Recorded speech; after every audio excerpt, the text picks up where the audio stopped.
C'est l'heure du journal, présenté ce soir par Marlène Laroche. Bonsoir Marlène. Bonsoir Frédéric, bonsoir à tous. Avant de vous passer la parole, quelques titres que vous développerez. La visite du président de la République Nicolas Sarkozy à Nîmes, l'exposition de Karima M et l'élection de Miss Vaunage. Et à ce sujet, oui, nous avons deux invités, Miss Vaunage d'ailleurs, Julie Salmon, bonsoir, et Paul Marchand qui nous présenteront cette élection qui a eu lieu samedi à Langlade. On y revient en fin de journal.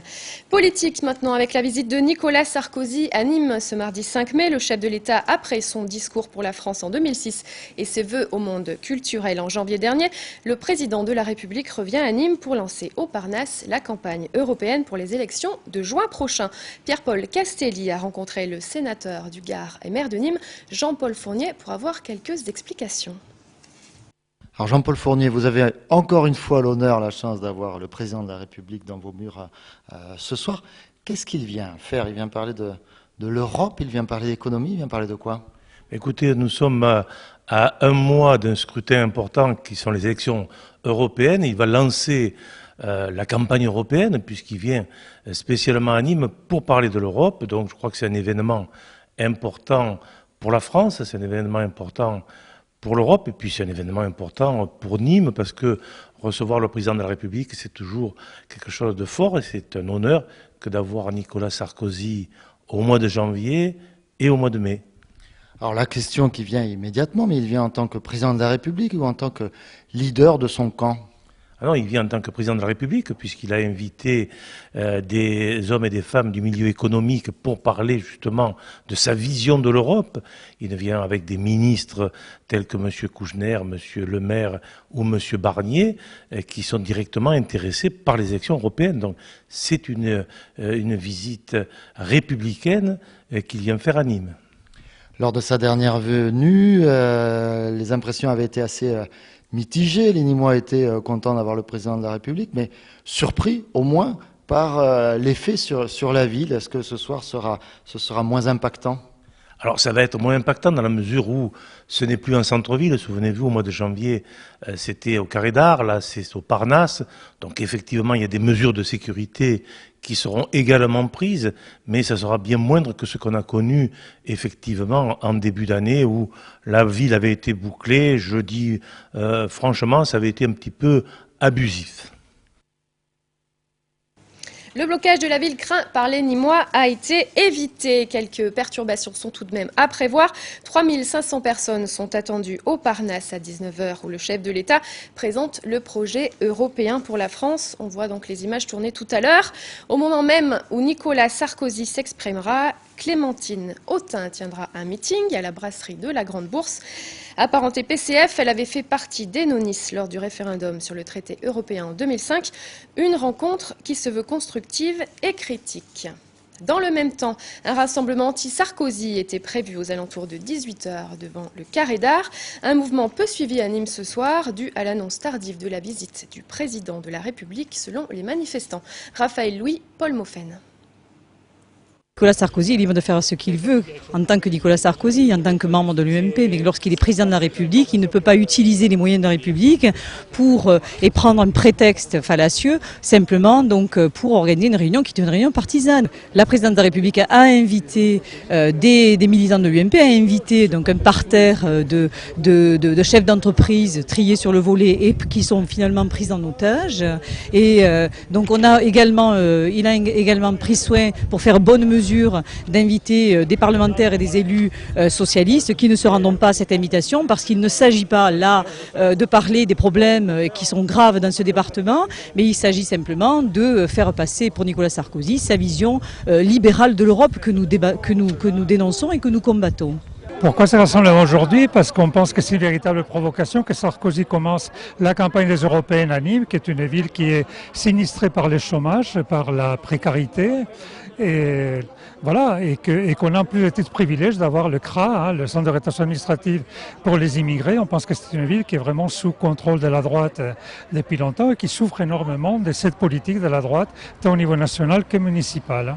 Quand on a su que pour la deuxième fois, le président de la République venait à Nîmes en plus en tant que chef d'un parti, alors que normalement il devrait être le chef du gouvernement, c'est-à-dire de tous les Français, on a dit c'est pas possible de le laisser venir avec tout ce qui nous arrive au niveau de sa politique. Alors aussi bien la politique intérieure, c'est-à-dire toute la casse des services publics, l'atteinte aux droits divers et variés, mais aussi la politique étrangère. Parce qu'en même temps, aujourd'hui que Sarkozy donc vient à Nîmes, il a aussi invité sur notre territoire le ministre des Affaires étrangères israélien, nouvellement désigné et choisi par le gouvernement israélien. Et comme vous savez, c'est le responsable d'un parti d'extrême droite en Israël. Donc on a pensé que c'était important de se rassembler. Ce soir sont présents les alternatives, l'association France-Palestine Solidarité, le NPA que vous avez déjà interrogé, et puis des membres des copains anarchistes. Voilà la venue de Nicolas Sarkozy pile un mois avant le fameux scrutin qui a pour objet de désigner les députés au Parlement européen et qui en 2004 avait révélé un taux d'abstention record. Le traité constitutionnel avait été lui rejeté par 62% des électeurs en mai 2005 dans notre région. Grogne des gardiens de prison. 194 prisons françaises sont affectées depuis hier, lundi 4 mai, par des actions de blocage des surveillants pénitentiaires. Ils réclament des moyens supplémentaires pour faire face à une surpopulation jugée dramatique. Des négociations sont en cours. Le cabinet de Rachida Dati s'est joint aux discussions aujourd'hui. Le ministère bloque sur l'augmentation des effectifs dans les prisons, l'une des principales revendications des surveillants. À Nîmes, après le blocage de la maison d'arrêt hier, lundi 4 mai, les surveillants de la maison d'arrêt de Nîmes prévoient de se rendre à la prison de Villeneuve-les-Maguelones dans l'Hérault aujourd'hui. Prévoyez donc de se rendre là-bas.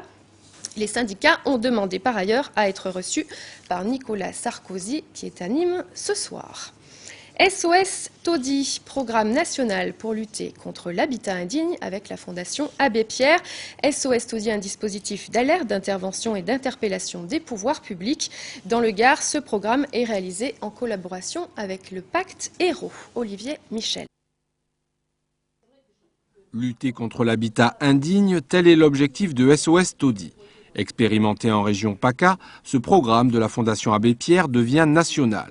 Au début du mois prochain, une antenne régionale ouvrira ses portes à Montpellier et centralisera les signalements de logements insalubres gardois. L'objectif de SOS Taudis, c'est de faire ressortir les situations de mal logement et en particulier d'habitat indigne sur l'ensemble du territoire français, parce qu'il y aurait 600 000 familles qui vivraient dans un logement indigne et probablement 40 000 sur le Gard. Et donc pour nous, il est un petit peu anormal qu'il y en ait si peu qui se signalent et qui continuent, et autant qui continuent à vivre dans du logement qui est dangereux pour leur santé et pour leur sécurité. À la fois dispositif d'alerte, d'intervention et d'interpellation des pouvoirs publics, SOS Taudis aide le particulier, mais veut aussi rappeler les responsabilités de chacun. Nos leviers d'action sont nombreux, sont au moins de l'ordre de 3. Premier moyen est très simple, c'est de pouvoir agir en urgence et donc d'intervenir en faisant des petits travaux qui protègent les gens ou qui les mettent à l'abri, quitte à payer une nuit ou 2 nuits d'hôtel, etc. Donc c'est ça. Deuxième chose, c'est d'abord être libre de notre action, puisque nous ne sommes attachés à aucune administration et nous sommes une organisation non gouvernementale. Troisième point, c'est que nous avons les moyens aussi de dire ce que nous avons à dire devant la presse et donc de médiatiser les situations pour rappeler aux maires, aux préfets et à ceux qui nous dirigent leurs responsabilités. SOS Taudis travaillera main dans la main avec les associations locales, les travailleurs sociaux et institutions, car la difficulté reste le signalement des cas. Si vous ou un proche êtes concerné par une habitation indigne, que vous êtes en conflit avec votre propriétaire, vous pouvez contacter SOS Taudis au 04 67 70 31 10. Et on ouvre maintenant une page culturelle avec une exposition, celle de Karima M. L'artiste photographe expose à l'hôtel Impérator de Nîmes. Entre autres clichés, vous pourrez admirer Pépé Linares, Claude Viala, José Pires, Denis Lauré et une photo encore plus symbolique avec les représentants des différents cultes nîmois. Présentation de cette exposition par un autre artiste photographe, Nicolas Pinchino. Karima M, photographe, présente à nouveau ses portraits d'hommes de Nîmois. Artistes, commerçants, personnalités de la cité ou hommes de foi, c'est à l'hôtel Imperator que ces noirs et blancs sont présentés au début du mois de mai.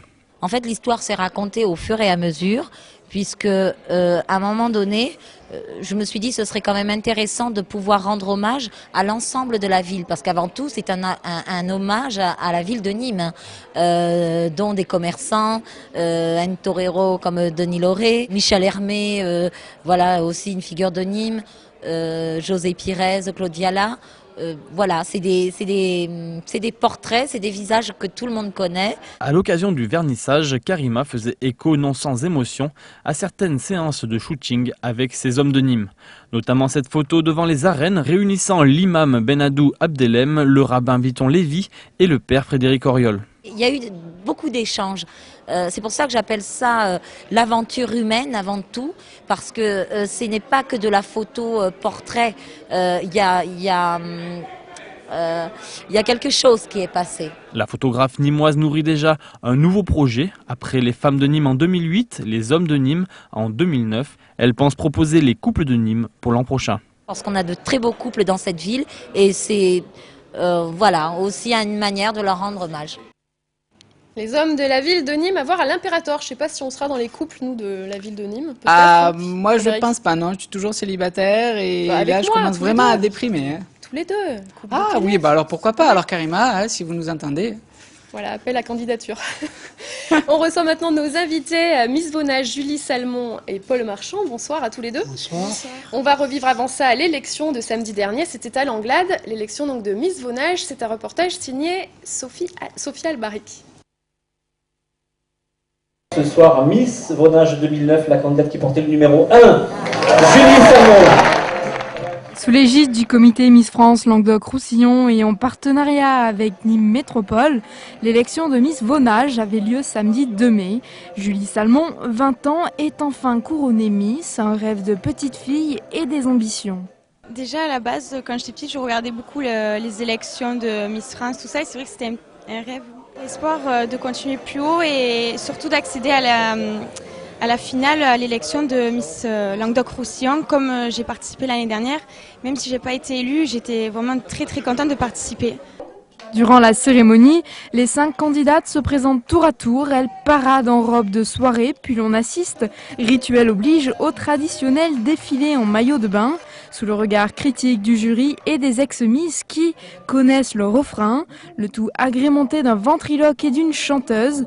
Le maillot léopard, porté par Julie Salmon, fait la différence. Il y a eu un succès mémorable sur Nîmes. Mais ici, il faut savoir que sur l'Anglade, c'est la première élection où nous réussissons une si belle soirée. Je crois que le programme que nous avons présenté est assez sélectif et convenait bien. Je pense que les gens l'ont apprécié. En ce qui concerne le résultat de l'élection, Julie mérite d'être élue puisqu'elle a été plébiscitée par l'ensemble du jury. Après l'élection de Mélanie Trinquier, Miss Nîmes Métropole, Julie Salmon, belle gardoise, désormais Miss Vonage, compte bien surpasser sa rivale. Miss Vonage, Julie Salmon, bonsoir. Une brève présentation, est-ce que vous pouvez nous dire d'où vous venez, vos mensurations peut-être? Voilà. Alors je viens de Bellegarde, je suis née à Cagnes-sur-Mer, sur la Côte d'Azur. Je fais 1m72. Vous êtes plus grande que Mélanie Trinquier? Non. Et vous êtes célibataire? Vous êtes célibataire? Oui. D'accord, ça me va très bien. Si vous voulez, après l'émission, on peut aller boire un verre ou quelque chose comme ça. Non? Ça vous tente? C'est pas pour l'émission des couples, non? Ah, oui, pourquoi pas, voilà, comme ça sera pris en photo l'année prochaine par Karima. Quel effet ça vous fait de voir ces images là, de l'élection? Qu'est-ce que vous ressentez? Ça fait drôle. C'était bizarre, mais ça fait plaisir de se voir comment on est sur scène, parce que c'est vrai que j'ai pas... Qu'est-ce qui a été le plus dur pendant cette élection? Rien. Juste voilà, gérer le stress et aussi de passer pour l'interview. Combien de candidates au départ? On était 5. Au départ, il y avait 8 candidates, mais vous savez que l'on doit respecter les critères. Je l'ai dit, 1m70. Et là, ils se prêtent 1m72, vous faites 70 maintenant, depuis quelques années. Mais là, sur les 8 candidates présentes, 3 ne faisaient pas la dimension voulue, donc on est obligé d'arrêter à 5 le nombre de participantes. Bon, le choix était difficile pour le jury? Assez serré. Personnellement, je n'ai pas voté, membre du jury, mais disons que le résultat est là. L'unanimité s'est faite autour de Julie, c'est une très bonne chose. Mais très honnêtement, sur les filles, là, elles étaient assez proches les unes des autres. Avec un avantage pour Julie, puisqu'elle dépassait quand même à peu près 30 points les autres. Bon, alors, quelle est la prochaine étape pour Julie maintenant?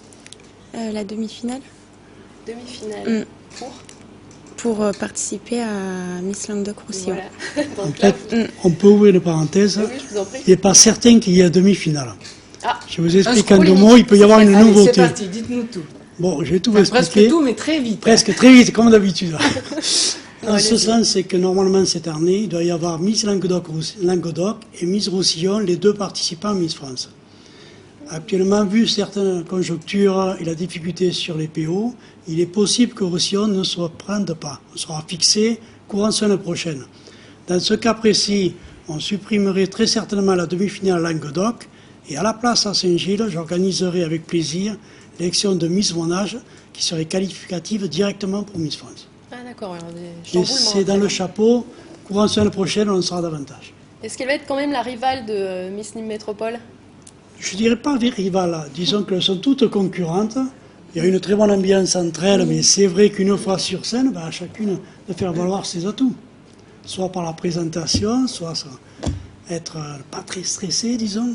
Il y a une, mais date ça passe pour, bien. Une date pour l'élection? Alors cette date-là sera le 8 août à Saint-Gilles. D'accord, je pense qu'on y sera. Guillaume Vutrouillet qui a fait les images là va retourner. Vous savez que il va y aller, oui, c'est sûr. vous êtes un partenaire privilégié, il n'y a pas de raison que vous soyez absent, voyons. Bah, bonne chance à vous, Julie, pour la suite. Merci. Marlène, si vous le permettez, juste une petite question à Julie. On vous apprend à gérer ce stress lorsque vous montez sur scène, vous en parlez tout à l'heure, le stress. Est-ce qu'on vous apprend à le gérer? Vous avez des petits trucs pour ça? Non, on ne nous apprend pas, mais j'ai une amie qui fait du théâtre et elle m'a appris pas mal d'astuces, voilà, de techniques, mais le problème, il faut être seul dans un coin et c'est pas toujours facile. Et on vous a poussé à justement essayer de participer à cette élection, ou c'est de votre propre chef que vous avez décidé de vous présenter? Comment ça s'est passé? Votre famille et tous vos amis? En fait, tout d'abord, j'ai fait une élection banale, en fait, c'était à Bellegarde, où j'ai fait Miss Bellegarde. Et je suis arrivée 2e dauphine. Et j'ai rencontré un ami qui connaissait Marie-Charlotte Méret. Et du coup, ils m'ont mis en contact avec elle et j'ai pu participer à ma première élection, c'était à Carnon. Et juste une dernière question, après il faut rendre l'antenne parce que je parle beaucoup. On refait tout là. Oui, voilà, allez, on refait le monde. Avant l'élection, à quoi on pense quand on est couché, qu'on n'arrive peut-être pas à dormir? À quoi on pense? Qu'est-ce qui se passe là-dedans? Est-ce qu'on a la tête pleine de rêves ou on pense à rien? Je vais la oui, un aussi. petit peu, mais bien sûr que la tête pleine de rêves. Bien sûr, mais sans souci. C'est vrai qu'il y a une lacune au niveau d'organisation. On devrait davantage les préparer. On essaie de discuter avec tous ces candidates pour qu'elles ne soient pas très stressées, mais ce n'est pas suffisant, effectivement. Et pour conclure, j'aimerais signaler quand même, après la très belle soirée à la triade Miss Nîmes Métropole, je crois que Nîmes Métropole va être fière de nous avoir confié l'organisation, ensuite sur l'Anglade et bientôt à Saint-Gilles. Donc un grand merci à Jean-Paul Fournier. Des beaux spectacles en tout cas, bravo. Merci Julie d'avoir accepté notre invitation, merci aussi à vous Paul. Je vous laisse la parole, j'arrête de parler maintenant. Moi je parle plus du coup. Vous n'avez plus d'infos? C'est terminé, vous m'avez coupé le bec. Merci à vous. Dans quelques secondes, le Carrousel, 21h, Croco Hebdo, avec comme invité Nicolas Puydebois et Sandio Sankaré. 22h, le match qui opposera l'équipe de Metz face à Nîmes, commenté par un trio inédit. Tout un programme. Merci de votre fidélité. Passez une bonne soirée sur votre chaîne Télémiroir et à demain. Au revoir.